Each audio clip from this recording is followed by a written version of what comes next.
जय हिंद दोस्तों। आज हम न्यूटन रेफसन मेथड के दूसरे लेक्चर में आपको समझाने वाले हैं कि न्यूटन रेफसन मेथड को किस तरीके से सॉल्व करते हैं। तो दिया है हमें find the real root of the equation x घाते 4 minus x minus 13 equal to 0 by Newton Raphson method correct to 3 decimal place. 3 decimal place का मतलब होता है कि दशमलव के बाद हमें 3 अंक तक लिखना है, उससे ज़्यादा भी आप लिख सकते हैं। तो चलिए हम सॉल्व करते हैं। सबसे पहले न्यूटन रेफसन मेथड में कुछ नहीं करना रहता है।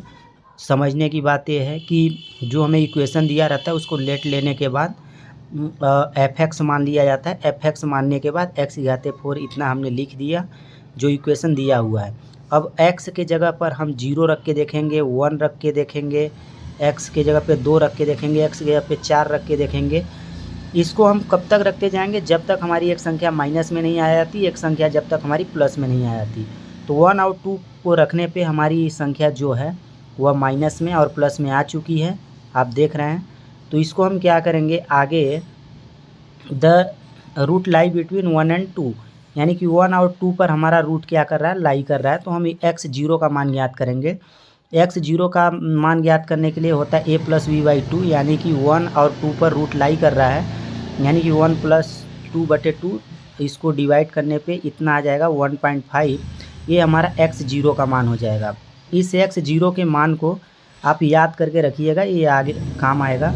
उसके बाद जो हमारा इक्वेशन दिया हुआ था, हमें इक्वेशन दिया था एक्स घाते 4 माइनस एक्स माइनस 13। इसको क्या करना है, डिफ्रेंशिएट करना है। डिफ्रेंशिएट करने पे इसको हम क्या मान लेंगे, एफ एक्स मान लेंगे, क्योंकि वो हमारा एफ एक्स था। तो इसको एफ डैश एक्स मान लेंगे। एफ डैश एक्स मानने पे क्या होगा कि ये हमारा डिफ्रेंशिएट करने पे ये हमारा आ जाएगा एफ डैश एक्स का मान। उसके बाद न्यूटन रेफसन मेथड पे रखेंगे हम। न्यूटन रेफसन मेथड का फार्मूला ये होता है कि X N plus 1 equal to X N minus F X N बटे एफ डैश एक्स एन।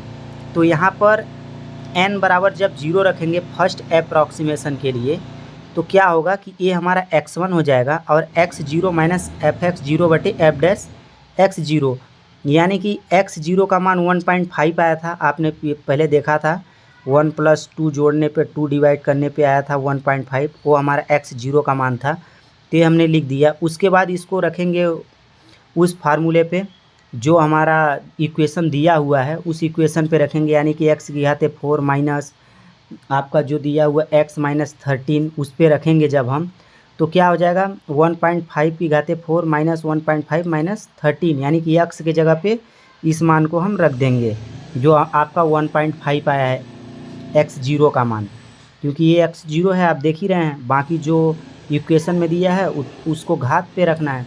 इसको सॉल्व करेंगे जब हम, तो हमारा सॉल्व करने पे ए आ गया 2.225।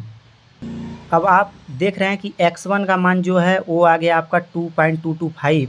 उसके बाद सिमिलरली पुटिंग n की जगह पे 1 2 3 4 रख के हम देखेंगे जब तक हमारी इक्वेशन बराबर नहीं आ जाती है।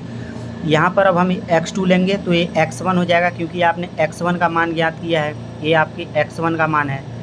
अब यहाँ पर x1 माइनस एफ एक्स1 बटे एफ डैश x1। मेन चीज़ ये फार्मूला आपको याद रखना है और कुछ नहीं करना है। यहाँ x है तो यहाँ x0 हो जाएगा, यहाँ एफ एक्स जीरो हो जाएगा, यहाँ एफ डैश x0 हो जाएगा। यहाँ x2 है तो यहाँ x1 हो जाएगा, यहाँ x1 हो जाएगा, यहाँ x1 हो जाएगा। बस इसको फार्मूले पे सेट कीजिए, फिर उसी तरीके से और इस तरीके से हम सॉल्व कर रहे हैं इसको।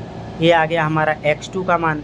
उसके बाद x3 के लिए क्या करेंगे, x3 के लिए यहाँ पर x2 हो जाएगा। x2 में यहाँ पर जो x2 का मान आया है उसको रखेंगे, एक बार f होगा, एक बार f डैश होगा। f जो एफ एक्स है आपका, उसको क्या करेंगे, x घाते 4 माइनस एक्स माइनस 13 था, यानी कि x2 जहाँ पर ax है वहाँ पर ax2 के मान को रखते जाएंगे।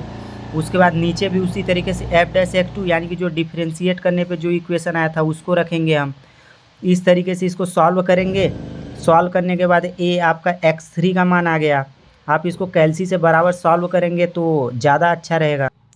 अब हम x4 ज्ञात कर रहे हैं। x4 के लिए ये आपका x4 के लिए क्या हो जाएगा, यहाँ x3 हो जाएगा। और x3 में आपको क्या करना है, x3 के मान को रखते जाना है और इस तरीके से इसको सॉल्व करते जाइए। इसको सॉल्व करेंगे, ये आ गया x4 का मान। उसके बाद x5 के लिए यहाँ x4 हो जाएगा, जो x4 का मान आया उसको रखते जाइए। उसके बाद ये आ गया आपका 1.9669, यानी कि since x4 and x5 therefore फॉर 1.966 is a real root of the given equation correct up to 3 decimal place, यानी कि 3 डेसिमल प्लेस तक या 4 डेसिमल प्लेस तक आप लिख सकते हैं, इसको कोई दिक्कत नहीं है। तो यहाँ पर मेन पर्पज़ ये है कि जो आपका x4 है और जो आपका x5 है, इसका मान देख रहे हैं आप सिमिलरली आ रहा है। ये देखिए x4 का मान, x5 का मान, जहाँ पर आपका मान सिमिलरली आ जाए, एक समान आ जाए या तो आसपास आ जाए, वहाँ से इस इक्वेशन को क्या करेंगे हम सॉल्व करना बंद कर देंगे। तो न्यूटन रेफसन मेथड में यही होता है कि आप इक्वेशन को किस तरीके से सॉल्व कर रहे हैं। करना कुछ नहीं रहता है, सिर्फ आपको जो दिया रहता है इक्वेशन उसमें 1 2 3 4 5 रख के देखिए आप। एक बार प्लस आ जाना चाहिए, एक बार माइनस आ जाना चाहिए। उसको क्या करना है, x0 मान लेना है। x0 मानने के बाद उस संख्या को क्या करना है, जोड़ के 2 से भाग दे देना है, वो आपका x0 का मान हो जाएगा। और जो आपका इक्वेशन दिया रहेगा इसको क्या करना है, x घाते 4 माइनस x माइनस 13 दिया है, इसको डिफ्रेंशिएट करेंगे आप तो ये हो जाएगा आपका, ये आप डिफ्रेंशिएट करेंगे तो 4x घाते क्यू माइनस ए आपका 1 हो जाएगा, ए 0 हो जाएगा, यानी कि 4x घाते क्यू माइनस 1 बराबर 0। इसको इक्वेशन 2 मान लीजिए। अब ये आपका किसका हो जाता है, एफ डैश एक्स का मान हो जाता है, ये एफ एक्स का मान हो जाता है। बस कुछ नहीं करना है, इसको इस फार्मूले पे सेट कर देना है। उसके बाद इसको आपको क्या करना है, एक बार n बराबर 0, एक बार n बराबर 1, एक बार n बराबर 2, एक बार n बराबर 3, एक बार n बराबर 4, एक बार n बराबर 5, ऐसे मानते जाना है जब तक मान क्या है सिमिलरली न आ जाए। जैसे x बराबर x4 में 1.9662 आ गया था, x5 में 1.9662 आ गया था, तो यहाँ से हमारा इक्वेशन सॉल्व हो जाएगा। जहाँ पर मतलब पास में संख्या आ जाएगी वहाँ हमारा इक्वेशन क्या करेंगे, इसको सॉल्व करना बंद कर देंगे। तो इस तरीके से हम बाई सेक्शन आपका न्यूटन रेफसन मेथड को सॉल्व करते हैं।